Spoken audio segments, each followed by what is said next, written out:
प्रेम से बोलती बाबा गणिनाथ फकीर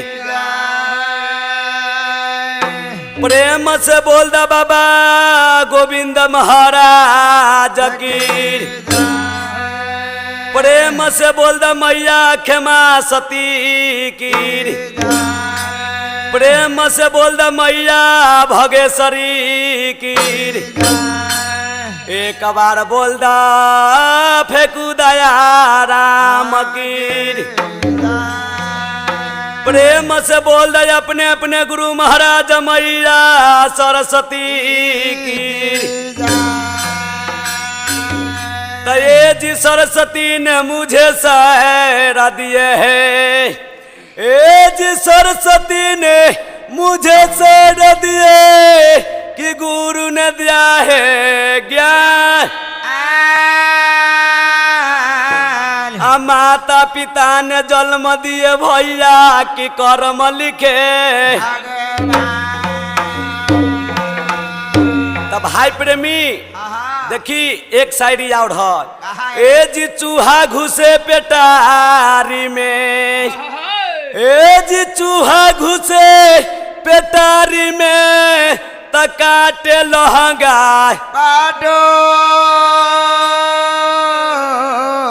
असा भाभी गारे तीन जना चुगला चुतिया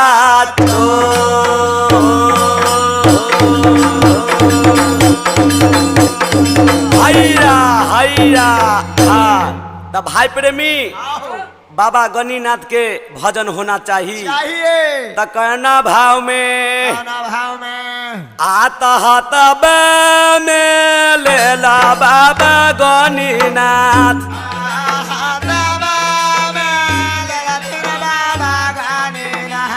आता में लेला बाबा गणिनाथ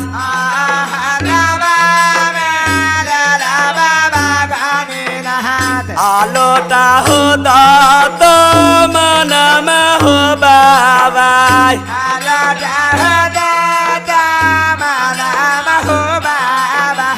ओ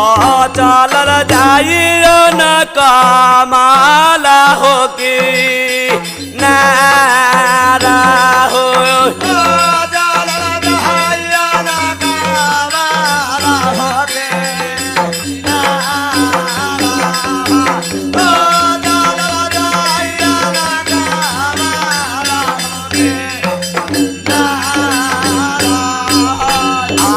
घरी के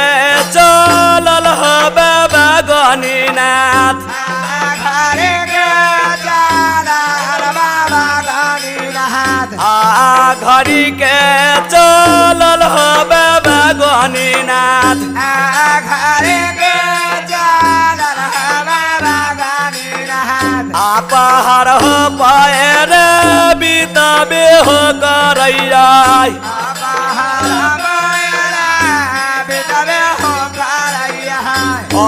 बल के झूमल न कमाला हो की नारा हो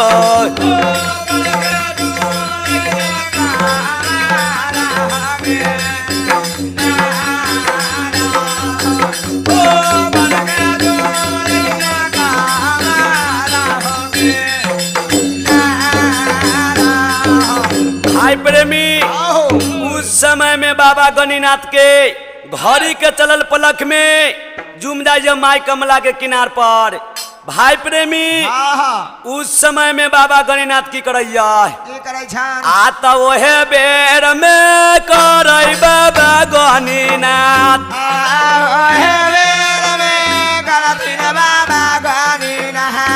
मुख में दात मन में हो बाबा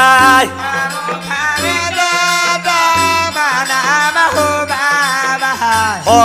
करई बाबा न कमाला हो की नारा हो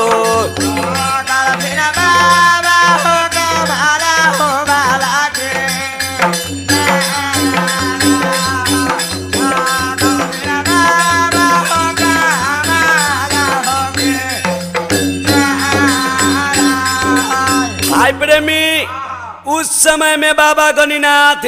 माई कमला के किनार पर मुख में दतमन कर ले जाए, माई कमला में कुल्ली कलाली कर ले जाए। और उस समय में बाबा गणिनाथ की करैया आता कमला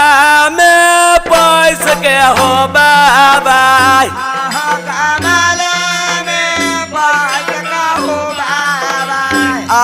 कमला में पैस के बाबा गणिनाथ,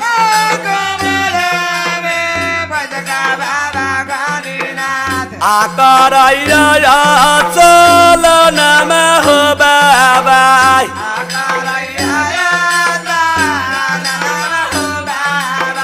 ओ करै बाबा न कमला के की नारा हो,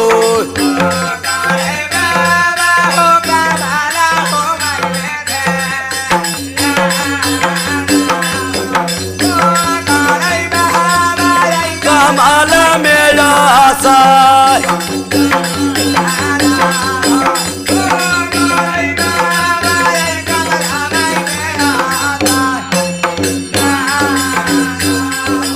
भाई प्रेमी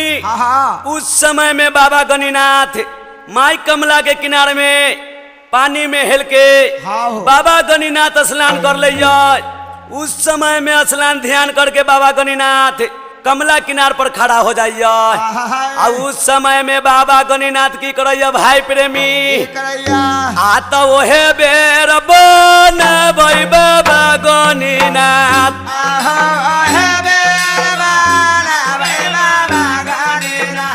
ओहे बेर बनबै बाबा गणिनाथ,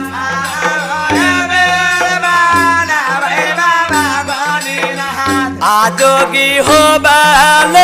रूप बनबैया,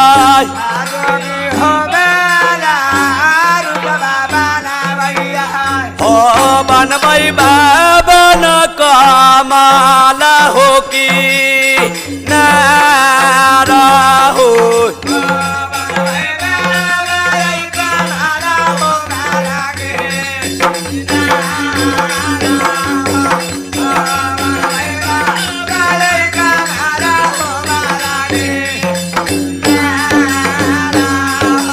भाई प्रेमी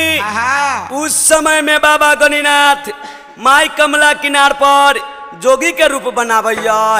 उस समय में बाबा गणिनाथ कैसे जोगी के रूप बनावैया, कैसे हो आता सिर में बढ़बै बाबा गणिनाथ,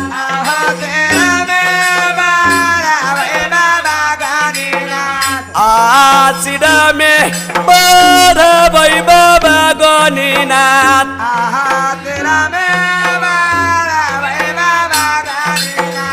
आहो सिरा सी बजत बढ़बै,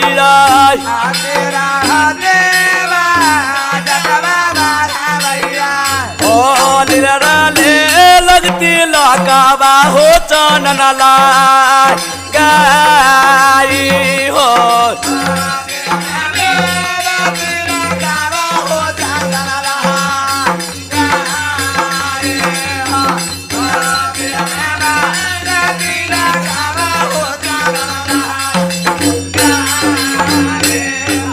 भाई प्रेमी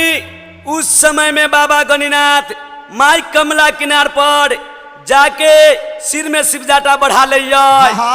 और उस समय में लीलार में तिलक चंदन लगा ले, और उस समय में बाबा गणिनाथ की करैया आता गोरबा में पेन्है बाबा गणिनाथ,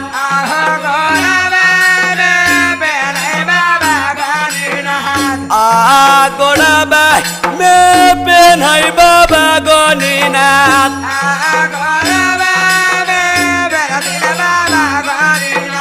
आता झुना की खरौवा हो बाबा,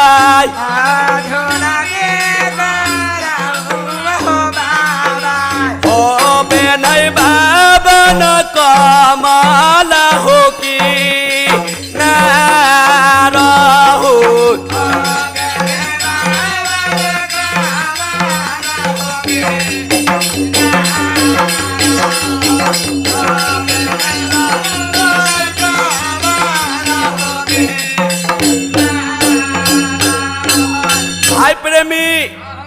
समय में बाबा गणिनाथ गोड़ में रुनकी झना खड़ाव पे लिया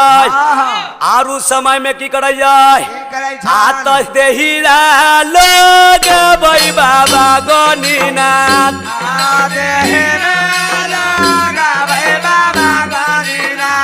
आत देहिरा में लगा भाई बाबा गणिनाथ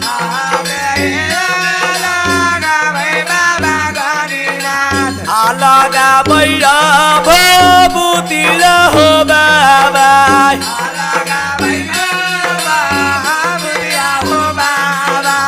ओ अंगे अंगे भभूति हो ले लनला गाई हो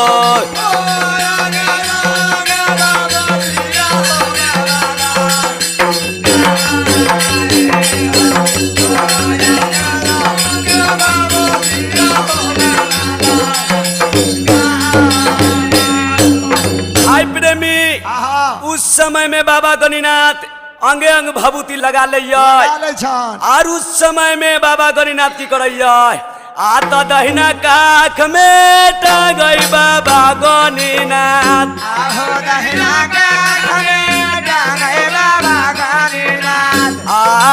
गहिना काख में गई बाबा गणिनाथ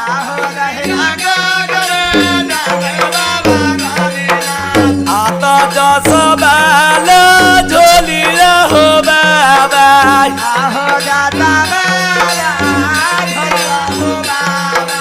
ओ बामा काखो में न भंगवारे ले लन धाय तोरा हो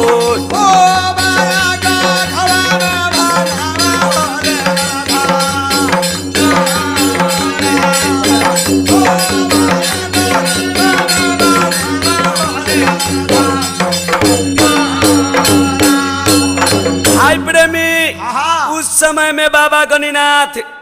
दहिना काख में जस के झोली टांग ले बामा काख में भांग धतुर के झोली टांग ले और उस समय में बाबा गणिनाथ जोगी के रूप बना के कहाँ चलैया आत ओहे बेर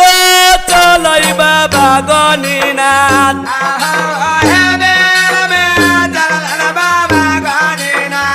आत ओहे बेर चलै बाबा गणिनाथ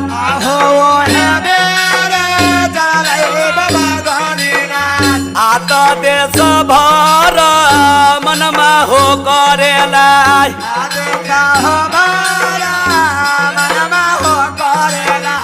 ओ जाइ छन बाबा धर्म मारे खोजे दू पार हो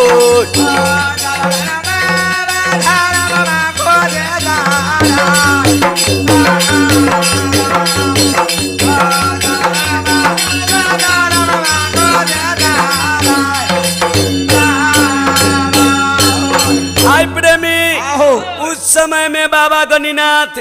जोगी के रूप बना के आ धर्म के द्वार खोदेला गाँव गाँव चल दिया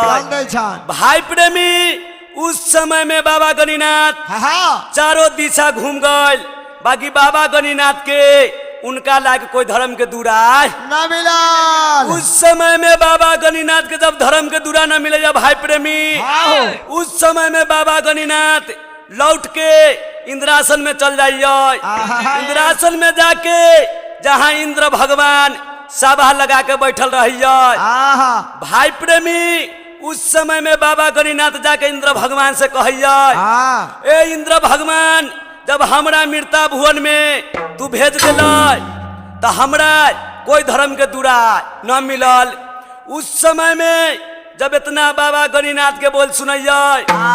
भाई प्रेमी उस समय में इंद्र भगवान कहिए ए गणिनाथ तू चारों बगल घूम ले मान ले ली बाकी एक पश्चिम गांव में हरनी डोमिन के घर है उनका दूरा पर जाके तू चेक कर काहे कि उनकर दूरा तोरा छे छूट गए उस समय में फिर बाबा गणिनाथ कैसे इंद्रासन से आबैया आता मसल दम चल बाबा गणिनाथ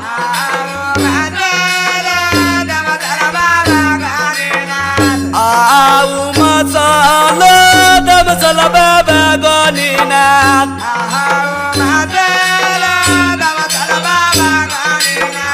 आहो चमकल बेहो करैया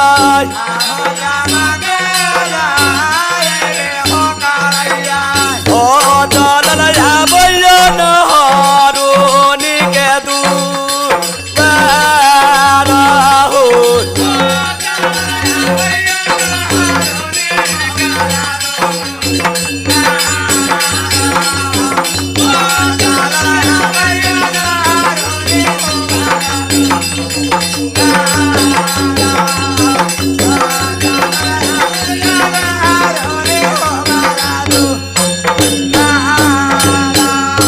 घरी के चलल बाबा गणिनाथ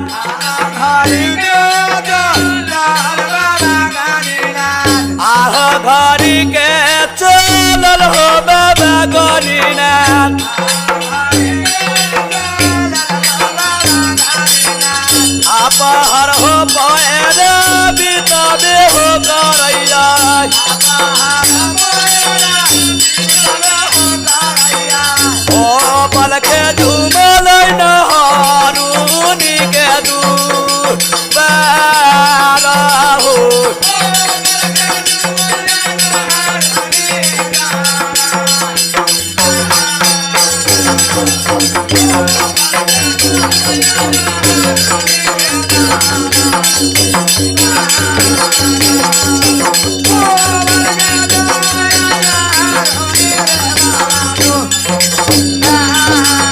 भाई प्रेमी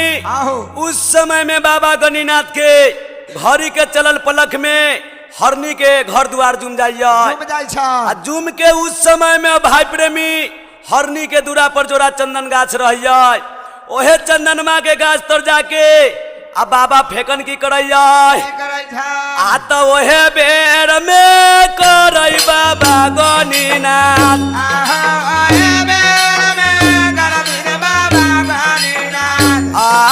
ओहे बेर में करई बाबा गणिनाथ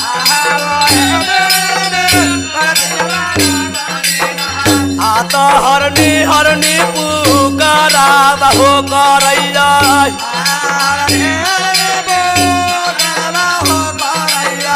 ओ करै बाबा नहरू निके करै पुकारा हो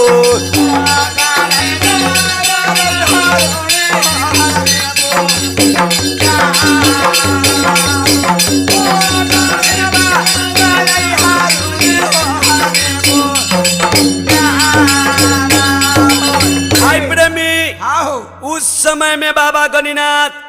हरनी के दूरा पर जाके हरनी हरनी पुकार करे लगैया उस समय में भाई प्रेमी हरनी हरनी डोमिन कहाँ रहिया लाली सेज पलंग में सुतल रहिया मुनहर घर में भाई प्रेमी उस समय में हरनी डोमिन कहाँ रहिया तो सुतले में रही हरनी डोमिन गे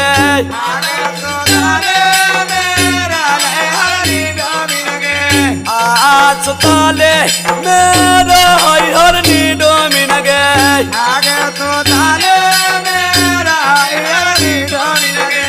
आता लाली से पलंगिया पर डोमिन गे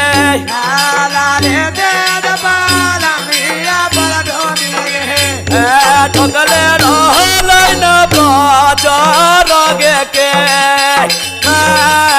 रहे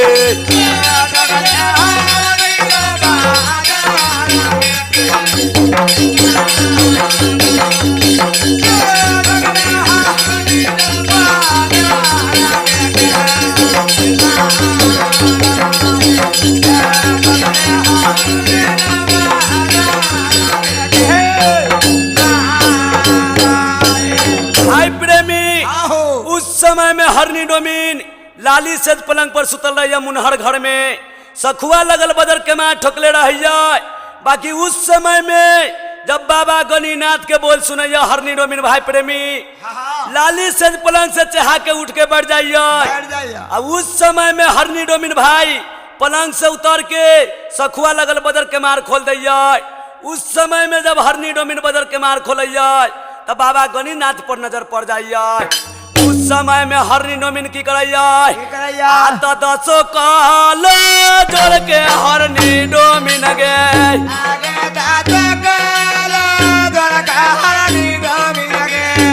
करैया पर नम में हरनी डोमिन गे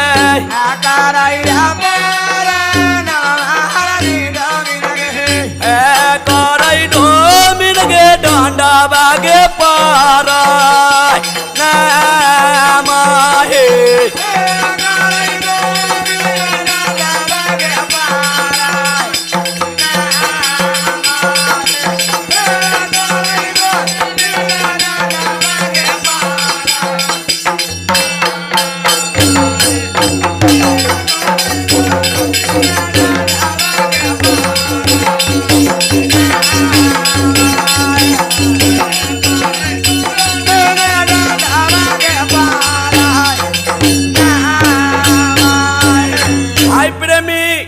उस समय में भाई कारू हरनी डोमिन 10 कल जोड़ के बाबा गणिनाथ के दंड प्रणाम कर लिया। अब उस समय में बाबा गणिनाथ के की कहिया हरनी डोमिन आत पैरा पोखर बाबा जोगी हो आहो पैरा बाबा जोगी हो सिंहासन चढ़ी बैठा बेहो कर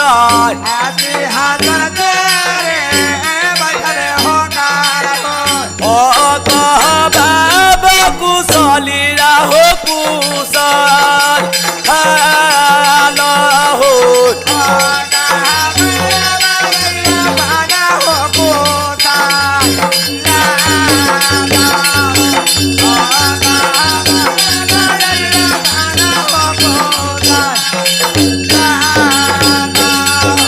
भाई प्रेमी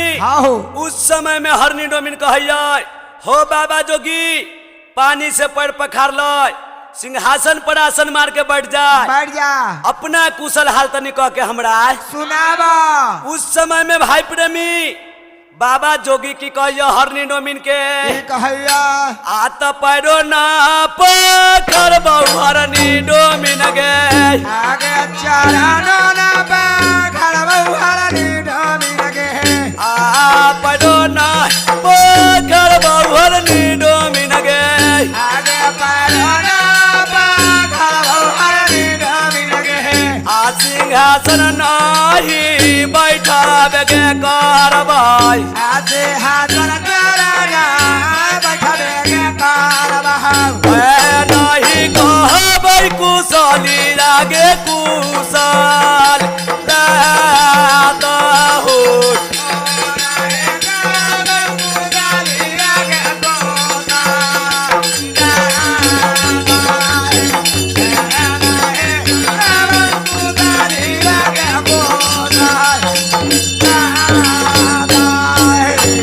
प्रेमी कारू उस समय में बाबा गणिनाथ हरनी डोमिन के कहिया गे हरनी डोमिन न हम आई तोरा पैर पखाड़बाऊ न हम सिंहासन पर आसन मार के बैठबाऊ न हम अपना कुशल हाल तोरा कहबाऊ। जब इतना बात सुनैया हरनी डोमिन तो कहिया हे बाबा जोगी हमरा की गलती हो गई तू बता दे कि तू पैर न पखाड़बै न सिंहासन चढ़ के बैठब न अपना कुशल हाल कहबै। जब इतना बात सुनैया बाबा गणिनाथ जोगी उस समय में की कहिया आहाय आय आत सातरा तो सात गे दिन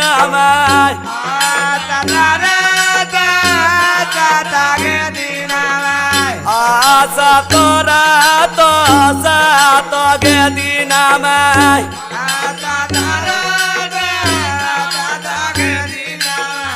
आया नागे पानी बिना बीत बेगे करैया आया नागे पानी बिना बीत बेगे करैया भूखे छूटे 2 दिन बोला तागे पाय प्राण हे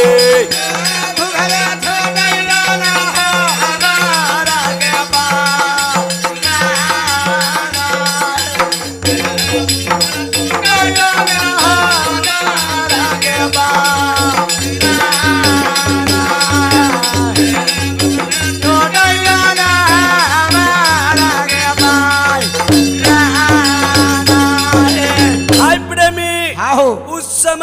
बाबा गणिनाथ जोगी के रूप बना के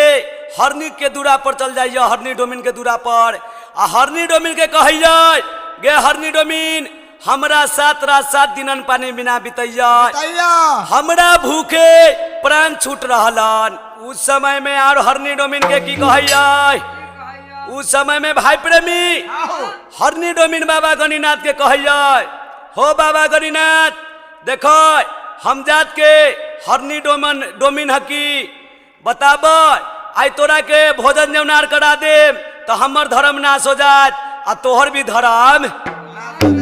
उस समय में जब इतना बात सुनिए हरनी डोमिन के तो उस समय में बाबा गणिनाथ कहिए गे हरनी डोमिन सुन तनी मानी अंजन पानी ला तू एजा परी जात लिये ले। कहलक ना बाबा तू कैसू हता जोगी है जात के देवता है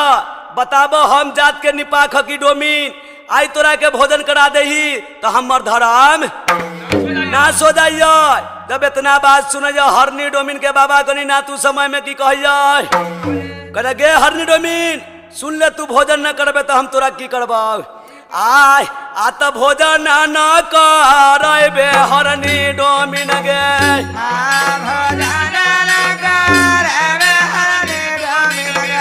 आ भोजन न करबे हरनी डोमिन गे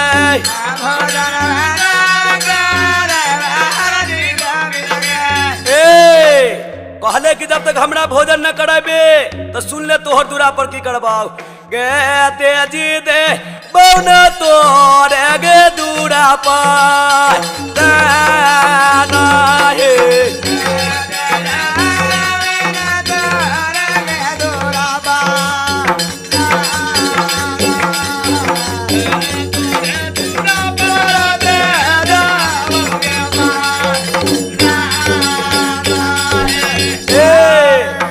समय में कहल गे हरनी डोमिन जब हमरा के भोजन न करबे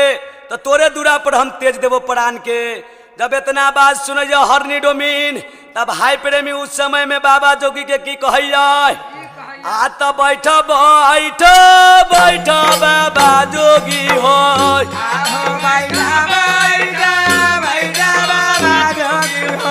आ बैठ बैठ बैठ बाबा जोगी हो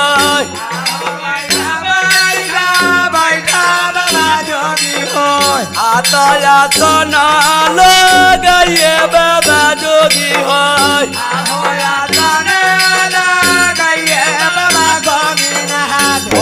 जाले घर भोजन मांगे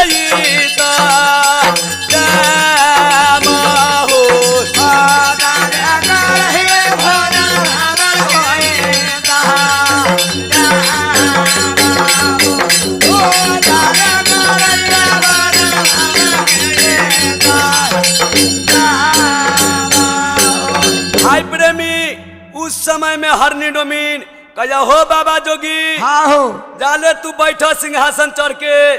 जाले हम भोजन के तोरा इंतजाम करियो। उस समय में भाई प्रेमी हरनी डोमिन जाइए